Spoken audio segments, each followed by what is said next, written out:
Hello everyone, I'm Heather. It is the 22nd day of September. 22nd day, 22nd book for Shorty September. And also, I believe, the last day of summer. Which I'm depressed about. Like, I'm in a mood. I'm in a mood today.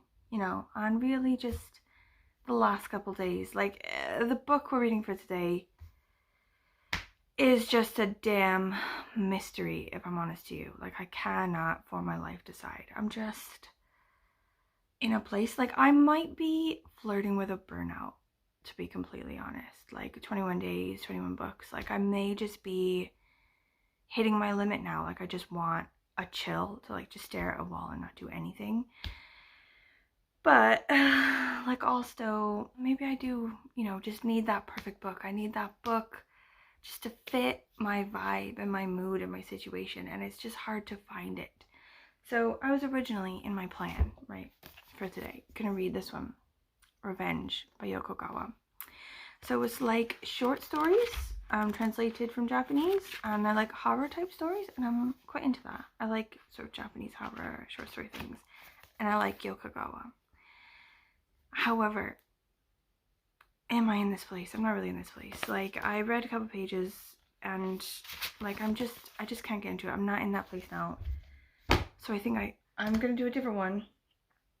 But I keep picking books up and like thinking about them and then putting them back. Like, I thought, do I just need something lighthearted, like a comedy, just straight up funny shit? Okay, so I thought this one maybe. Chuck Klosterman's Sex, Drugs, and Cocoa Puffs. It's like a memoir of his. And it looks quite thick, but it's only like 230 something pages, so still within our sort of range, 200, 250. But again, I was reading the first couple pages, and it can, like, it's a bit of a slog. That's a huge whole long page when I'm in a vibe, when I'm in a mood that's not conducive to a whole long page over and over again. So I think that one's out. So I just thought, should I just read some absolute shite? Like, I just finished Fear Street, a Fear Street book, basically 90s teen horror. Okay, and it was banging. That was exactly what I needed for that exact mood and situation in life. It was just perfect. And then I followed it up with the movie version on Netflix, and that was just a banging situation. Do I just need another one like that? Just another bullshit crap one. So I could go to the bookstore in the morning and just like get another one.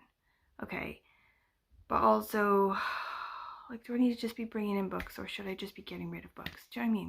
Do you know what I mean? It's this situation. Like, should I just get a different kind of crap one that I already have in my house? So then I thought, Tony Hellerman, The Wailing Wind. This one is basically a detective team who work for the police on a Navajo reservation, or like Dene sort of like native reservation. And they're like tribal police, and they're always solving these weird cases that always have to do with like somebody being jealous of somebody and breaking into their house and killing them, like real solid normal things. But there's like this air of potential like spiritual business behind it, you know, like it's always like, but is it actually a spirit this time? But really it's just a normal thing, you know. And those are like crappy sort of like no thought sort of mysteries, you know. So that's an option, but also it's not sparking joy now. No, it's not sparking joy. It's not sparking joy. Like, okay, so then I was like, J.G. Ballard. Okay, High Rise. This is another half and half shorts one where I could read the book and then watch the movie, and that worked well for me. Okay, for the Fear Street one. So maybe do that. But looking at it, again, you know, really full, intense pages. So I looked and I found the audiobook, you know, for this. This is the only one of all of them that has an audiobook option. And it's only fucking narrated by Tom Hiddleston. Banging. But it's on Audible, and I don't have any Audible credits left, and I refuse to buy more Audible credits. So I could just read that book for real life. But now that I know that it has an audiobook by Tom Hiddleston, now I have to wait until I have another Audible credit. Obviously. Okay, that leaves me with potentially this one. Okay, this one was not originally going to be included in my Shorty September. This was in the surplus pile. And when I showed you that stuff in my TBR video, I was like, and this is the surplus, and this was in it. I believe approximately 3 people told me to take that out of my surplus and to read it. And I was like, maybe I will do that. So I was like, maybe I'll read it now, because again, okay, now look at the pages. Look how they're not like effing super intense. Perfect. Okay, seems very chill vibe off it. However, I'm reading the back now. Department of Speculation navigates the jagged edges of a modern marriage. Like, it's just, that just sounds boring as fuck. Doesn't it? Doesn't that sound boring as fuck? I don't know. I don't know.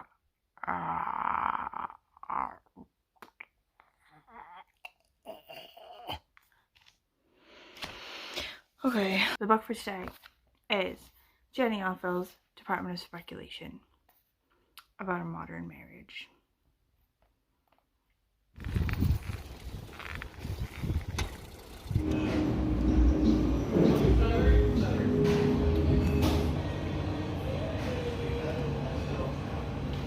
Studies suggest that reading makes enormous demands on the neurological system. One psychiatric journal claimed that African tribes needed more sleep after being taught to read.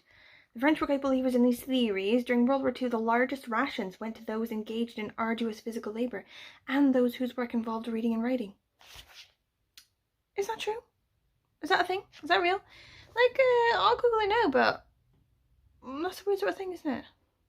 And, you know, I guess so far, I'm not hating this. I sort of thought it would be different. It's not what I thought it would be. And it sort of seems okay, actually. I mean, knock on wood. What little I've read of it so far, like, I've only just gotten to start because it's morning. Like, what little I've read of it so far, I'm quite liking, actually. Guys, okay, I'm not hating this. I'm enjoying it, okay? But my mind's in a weird bloogly place. I'm not in it. My mind's not in it. My heart's not in it, okay? So, I'm enjoying it. I'm going to read it tomorrow. This is going to be tomorrow's book. I've decided already, okay?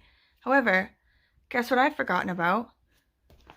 Only my dinkin' library books. They, by Dept. I want to read this for ages. Got from the library. Put it over here in my library basket. And that's where it's been living. Just waiting for me to forget about it again. So I'm like sitting here. I'm trying to decide, you know, do I want to read this one now? Do I want to jump ship so late in the game here and jump to this book instead? So I was just sort of looking into it, like reading the intro. The intro is by Carmen Maria Machado. And she says in her intro, the thing about dystopia is you can bring it to a knife fight, but you better not drop it, otherwise you might find yourself at the wrong end of the blade. Holy fucking shit. Like, it's just basically saying, you know, don't just dismiss they as like the other side. Oops, left out some information.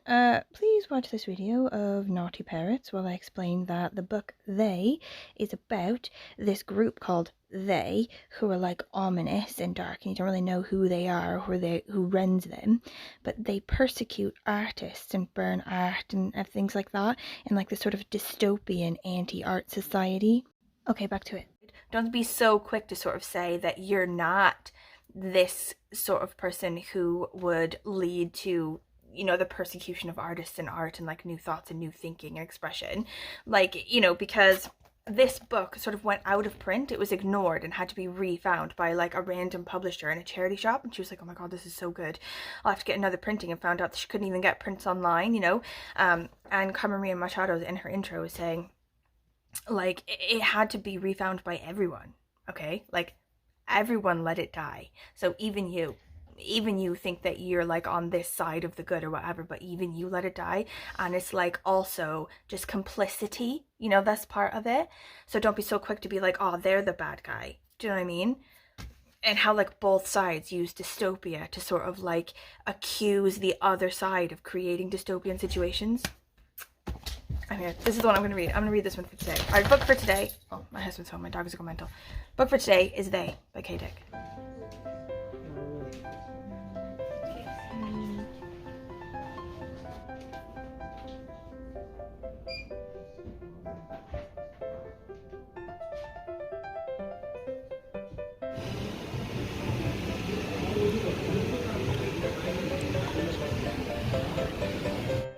Okay, really quick, I have to take camera to tennis, we're a bit late, but I just wanted to say, quick update, this book is amazing. I think I love it. I have no idea what's going on, mind, but I think that's the idea. Like, you're supposed to be confused and just have this like feeling of like a grim, ominous sort of what is happening, something bad's about to happen, sort of unsettled sort of feeling. Like, if anything, this book is great just for like delivery of a vibe. Like, I feel very unsettled. Basically, the main person, the narrator, I have no idea if this is a man or a woman, or what their name is. I think that is also by design. You're not supposed to know. And people sort of come in and out, like new people, like come in and out without like introduction or like leave or whatever. It's just like, there's a bit with these couple people and then now there's new people and you were never introduced to those people. You're just supposed to know like who they are. You're just supposed to know the narrator knows who those people are. I was really confused by one of the people, like a friend of the narrator, who they were sort of staying with that guy, and then it turned out that he was actually working with the like art, like the they people, you know, like the people who persecute artists. And I was confused about how we knew that or how that came to be or what happened with that, but I think that's also by design. I think like you're supposed to be like, is that person on their side or the other side? Like what side is that person on? And you're supposed to sort of then just constantly wonder. Do you know what I mean? And like, it's just crazy. Like the things that they do to art and artists, they like get rid of art, but they do it like subtly and sort of like when no one's home, first of all, you know, like they don't give you like the right to a confrontation. Like, why are you like, you know, taking this art from me or whatever? What is your problem? They don't let you do that. You know, they just sort of come in the night and they take things and things are just missing subtly. But then they do, like, if you fight back, then they do, you know, start punishing you, sort of like fighting you, and also like giving you like stated punishments for your sort of continuing pursuit of like artistic expression, you know, like if you're a painter they'll blind you, if you're a pianist or a musician or whatever they'll make you deaf, someone who like writes or reads or whatever, like cut off their arms and like their tongues and like stuff like that. Like, those are the set punishments. Anyway, super creepy, such a vibe. I'm enjoying it. I gotta go.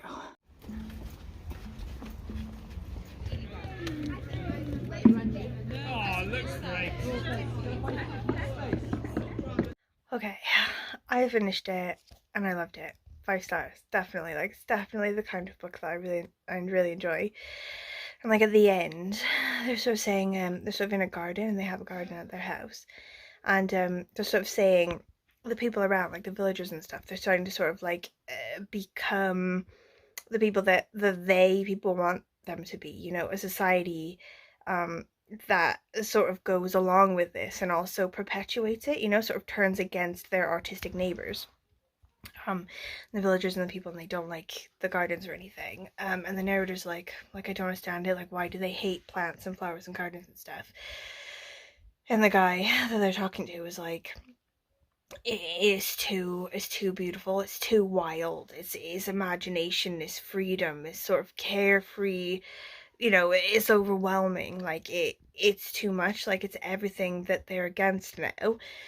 It's a trap. And the narrator's like, but we go into the trap. He's like, yeah, we willingly go into the trap. Like, sort of art and expression and letting yourself go with artistic expression is this sort of wild, like, letting go, you know, this overwhelming sort of takeover of imagination and beauty and wonder and wildness, and sort of artists sort of go willingly into that zone, you know.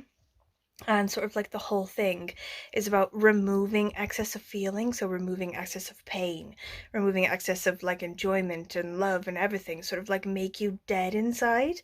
And it sort of reminded me of The Giver by Lois Lowry. Like, it's sort of a kid's book, I think, but I remember reading it, and it's sort of a similar thing where everything is black and white and they've taken away all feeling in order to avoid pain, but they've also gotten rid of extreme joy and stuff like that. And this one kid sort of like discovers the truth and then can't go back. Like, he wants the pain and the beauty and the feeling and the love, and like, anyway, I loved it. So anyway, so tomorrow's book is already decided. It is Department of Speculation by Jenny Offill. Thank you for watching. If you have any comments for me, please let me know. Anything about these 2 books, or like similar books, or things I might like, things that you're currently liking, things you're currently hating, let me know. And I'll see you tomorrow. Bye bye bye.